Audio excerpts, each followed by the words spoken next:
हम प्रिपरेशन कर रहे थे तब कोविड आ गया था, तो हमने भी अपनी प्रिपरेशन ऑनलाइन ही की है जुडिशरी की। वैकेंसी के लिए वेट नहीं करना चाहिए, पहले आप प्रिपरेशन कर लीजिए, तवे पे रोटी सेकते हैं, अगर पलटते नहीं है तो पीछे से काली पड़ जाती है। वैसे रिवीजन के साथ भी है, अगर आप टाइम टेबल बना रहे हैं, उसको डेली फॉलो कर रहे हैं, तो कभी कभी ऐसा दिन आता है कि कुछ हुआ घर में या कोई आ गया तो आपका नहीं फॉलो हो। हेलो दोस्तों, नमस्कार। मेरा नाम है विभांशु। स्वागत है आप सभी का हमारे एक और नए वीडियो में। तो दोस्तों, जैसा कि आप सभी लोग को पता ही, अभी कुछ टाइम पहले ही पीसीएसजे 2022 की परीक्षा का फाइनल रिजल्ट जारी हो चुका है। तो अभी इसी क्रम में हम इंटरव्यूज कर रहे हैं। तो अभी हमारे आसरी शाह मैम का सिलेक्शन यूपी पीसीएस जे की परीक्षा में 11वीं रैंक के साथ हुआ है चयन।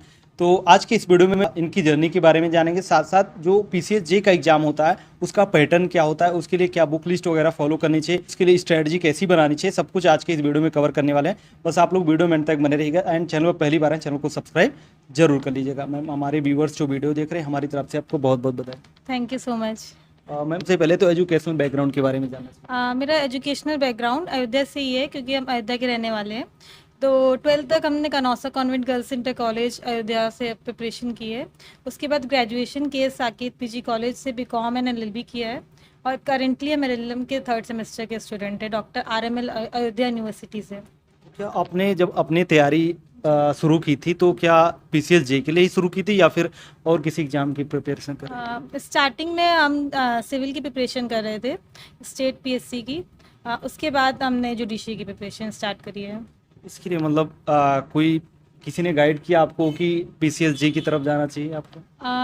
क्योंकि हमारी जो एल्डर सिस्टर है, उन वो भी सिविल जज जूनियर डिवीज़न है, तो उनका जब सिलेक्शन हुआ तब मेरे अंदर इंस्पिरेशन और मोटिवेशन दोनों ही चीज़ आई कि हमको जुडिशरी की तरफ ही जाना चाहिए।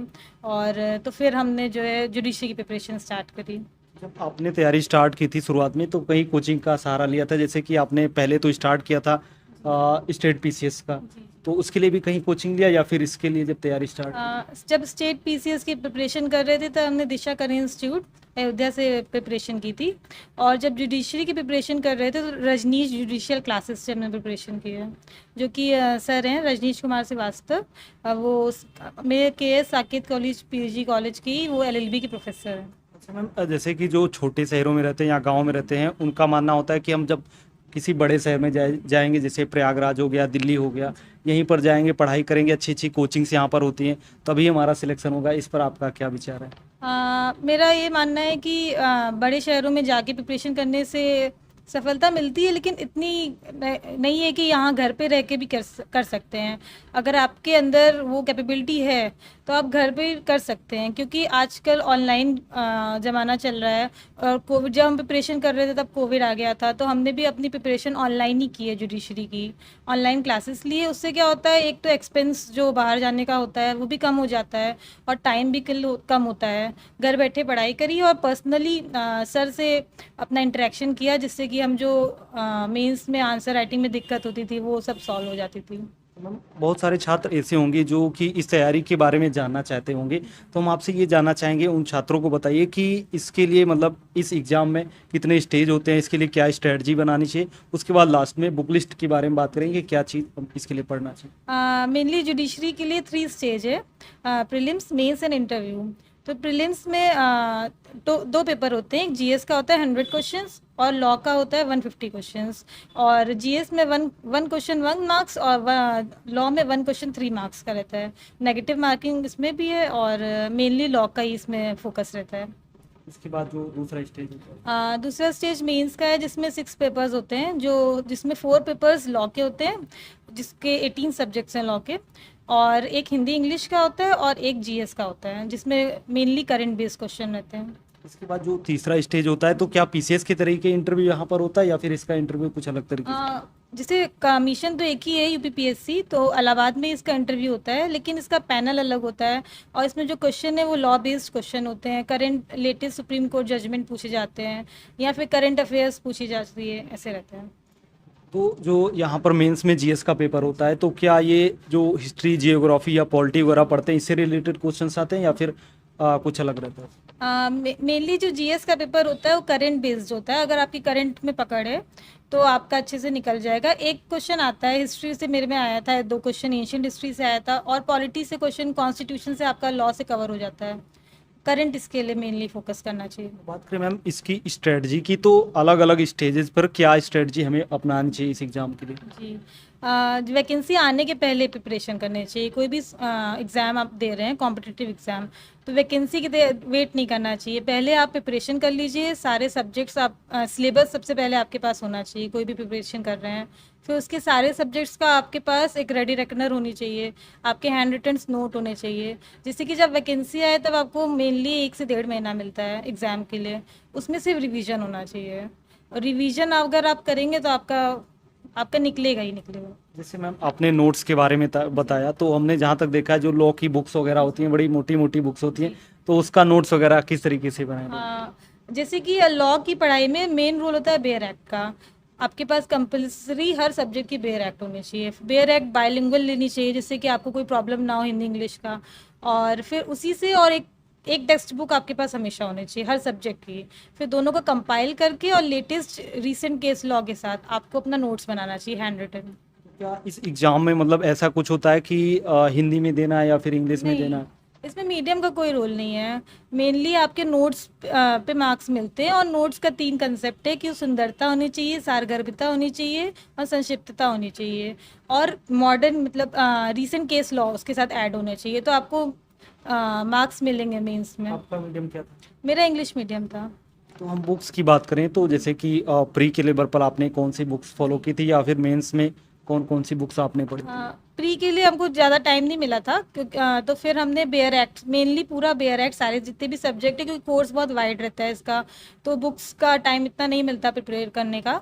तो प्री में सेक्शन बेस्ड क्वेश्चन आते हैं ज़्यादातर, या फिर इलस्ट्रेशन जो बेयर एक्ट में दिए रहते हैं उसी से आते हैं, या फिर कोई लेटेस्ट केस लॉ आ गया उससे क्वेश्चन आ गया। तो बेयर एक्ट पूरा अच्छे से रिवाइज किया, थोड़ा रीडिंग करी उसकी, और करंट साथ साथ डेली करंट आपको पढ़ना है, उसके उसके भी अलग से नोट्स होने चाहिए। करंट के भी हम डायरी बनाते थे, डेली करंट अफेयर लिखते थे, तो उससे प्रिपरेशन हो गई मेरी। न्यूज़पेपर से करंट अफेयर पढ़ती थी या फिर हाँ, मतलब न्यूज़पेपर एक फॉलो करते थे, और द हिंदू से पढ़ते थे ऑनलाइन, और एक मंथली मैगजीन, तीनों का कंपाइल करके हम अपना डेली नोट्स बनाते थे करंट का। और मेंस के लेवल पर आपने मतलब कौन सी बुक्स वगैरह फॉलो की थी?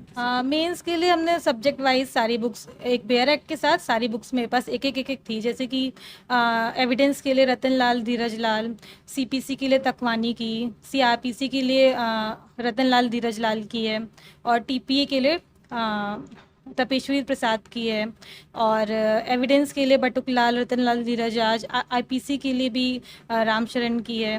तो सारी बुक्स हमने सबके लिए मेरे पास एक टेक्स्ट बुक थी, और मेंस का ये कंसेप्ट है कि आपके पास एक टेक्स्ट बुक होनी चाहिए, और जो टेक्स्ट बुक है उसका चयन आपका सही होना चाहिए, क्योंकि टेक्स्ट बुक में जैसे कुछ देखा जाता है कि कोई या तो फिर लेटेस्ट केस लॉ से है रिलेटेड है, या तो फिर कोई एकदम पुराने केस लॉ दिए गए हैं, तो आपका मॉडर्नाइजेशन जो कॉपी में होना चाहिए मेंस के आंसर राइटिंग में वो नहीं हो पाता है। और इसके लिए आपको अपना नोट्स बनाना पड़ेगा।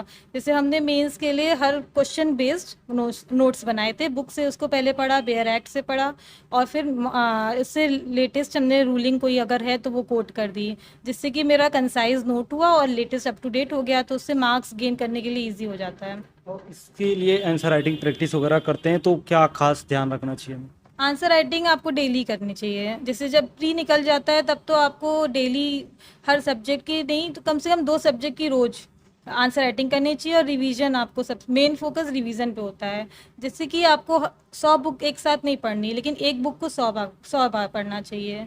और रिवीजन का मेन रोल इसमें होता है, जैसे कि अगर हम रोटी पे तवे पे रोटी सेकते हैं, अगर पलटते नहीं है तो पीछे से काली पड़ जाती है, वैसे रिवीजन के साथ भी है। अगर हम रिवीजन नहीं करेंगे तो हमारा पढ़ा हुआ कंसेप्ट खराब हो जाता है। और मैम जैसे जो यूपी पीसीएस का एग्ज़ाम होता है और पीसीएस जे का एग्ज़ाम होता है, तो इन दोनों में जो जॉब मिलती है, तो दोनों में क्या डिफरेंस रहता है? जो पीसीएस का एग्ज़ाम होता है वो एग्जीक्यूटिव बॉडी होती है, और जो जुडिशरी का एग्ज़ाम होता है फिर वो एकदम इंडिपेंडेंट अलग हो जाता है, उसका कोई रोल एग्जीक्यूटिव से नहीं होता है। मैम हमारे साथ बहुत सारे छात्र जुड़े हैं जो कि कहीं ना कहीं कंपटीशन एग्जाम की तैयारी कर रहे हैं, अलग अलग, चाहे पीसीएस की हो गए या फिर बहुत सारे लोग अलग अलग एग्जाम्स की तैयारी कर रहे हैं, तो उनके लिए कोई खास सजेशन या सुझाव आपका रहेगा किस तरीके से अपनी तैयारी को आगे बढ़ाएं? हम तो ये कहेंगे सक्सेस के 3 मंत्र होते हैं। एक आपके पास एक टेक्स्ट बुक होनी चाहिए जो कि एकदम सही होनी चाहिए, और टाइम मैनेजमेंट होना चाहिए आपका, और रिवीजन होना चाहिए, और आपका एक गोल होना चाहिए। जैसे कि कहते हैं, हम ये मानते हैं कि अगर एक डिफाइंड गोल है तो आपको सक्सेस मिलेगी, और अगर जहाँ पे संदेह है तो वहाँ पे सफलता भी संदेह में रहती है। मैम टाइम मैनेजमेंट की आपने बात की, तो टाइम मैनेजमेंट करना आज के टाइम पर बहुत लोगों को बहुत मुश्किल भरा काम लगता है। कहीं ना कहीं वो अपना शेड्यूल तो बनाते हैं, जैसे कि अपना डायरी में नोट करते हैं हमें इतने बजे से इतने बजे तक ये काम करना है, लेकिन कहीं ना कहीं फॉलो नहीं हो पाता है, तो उससे डिमोटिवेशन वाला फेज आता है। तो इससे कैसे बचा जाए? अब जैसे अगर आप टाइम टेबल बना रहे हैं, उसको डेली फॉलो कर रहे हैं, तो कभी कभी ऐसा दिन आता है कि कुछ हुआ घर में या कोई आ गया तो आपका नहीं फॉलो हो पा रहा है, तो उसके लिए आप संडे का एक एक्स्ट्रा टाइम रखिए कि इस दिन हम वो पूरे हफ्ते में जो हमारा छूट गया उसको रिवाइज करेंगे या उसको कंप्लीट करेंगे। और टाइम टेबल में हमेशा करंट का एक रोल होना चाहिए, और रिवीजन, अगर आप 50% आपका रिवीजन का मैटर होना चाहिए, 50% नया मैटर होना चाहिए जो आप पढ़ रहे हैं। तो कई बार मैम डिमोटिवेशन वाला फेज आता है, मान लीजिए पढ़ाई कर रहे हैं, कुछ चीज़ें नहीं समझ में आ रही है, या टेस्ट पेपर लगा रहे हैं उतना अच्छा मार्क्स नहीं आ रहा है, तो उसके लिए मतलब अपने आप को कैसे मोटिवेट किया जाए कि नहीं आगे अभी जाना है? हाँ, मेरे साथ भी फेज़ आया था, क्योंकि हम इसके पहले एपीयू का एग्ज़ाम दिया था जिसमें इंटरव्यू तक हमने दिया था, लेकिन फाइनल रिजल्ट मेरा नाम नहीं आया था। तब डिमोटिवेशन जो होता है वो हमारे साथ हुआ था बहुत ज़्यादा। लेकिन फिर यही था कि ये मेंस था इसका जुडिशरी का, तो हमने 2-3 दिन का ब्रेक लिया, फिर से अपने आप को नई एनर्जी के साथ स्टार्ट किया, फिर से वही पुराना कंसेप्ट स्टार्ट किया, और ये देखा कि मेरी गलती कहाँ थी जो मेरा जिस वजह से नहीं हुआ। तो फिर हमने इंटरव्यू की प्रिपरेशन, इसके लिए पूरा 1 मंथ का टाइम मिला था जुडिशरी की प्रिपरेशन के इंटरव्यू की, तो हमने डेली मॉक इंटरव्यू दिया, और मेंस का तो हमने डेली नोट्स बनाया और डेली रिवीजन किया। और लिखना ही नहीं है खाली, इसमें टीचर्स को अपना डिस्कस करना है, अपने नोट्स दिखाने हैं, जिससे कि वो उस पर कमेंट करें, उसको रिव्यू करें और बताएं इसमें क्या लिखना है, हमको और सुधार करना है, फिर एक कंसाइज नोट्स बनता है। Okay ma'am, thank you so much, आपने हमारे व्यूअर्स को इतनी अच्छी गाइडेंस दी, और भविष्य के लिए आपको बहुत सारी शुभकामनाएं। Thank you so much. तो दोस्तों, आप लोग को आज का वीडियो कैसा लगा? आशा करता हूं कि आप आज के इस वीडियो से आप सभी लोग को पता चल गया होगा पीसीएस जे के एग्जाम के बारे में, एंड स्ट्रेटजी वगैरह भी आपको पता चल गई होगी। तो आप लोग को कैसा लगा कमेंट करके जरूर बताना। यदि वीडियो अच्छा लगा वीडियो को लाइक कमेंट और शेयर जरूर करिएगा। चलिए फिर मिलते हैं हम नेक्स्ट वीडियो में, तब तक के लिए जय हिंद, वंदे मातरम।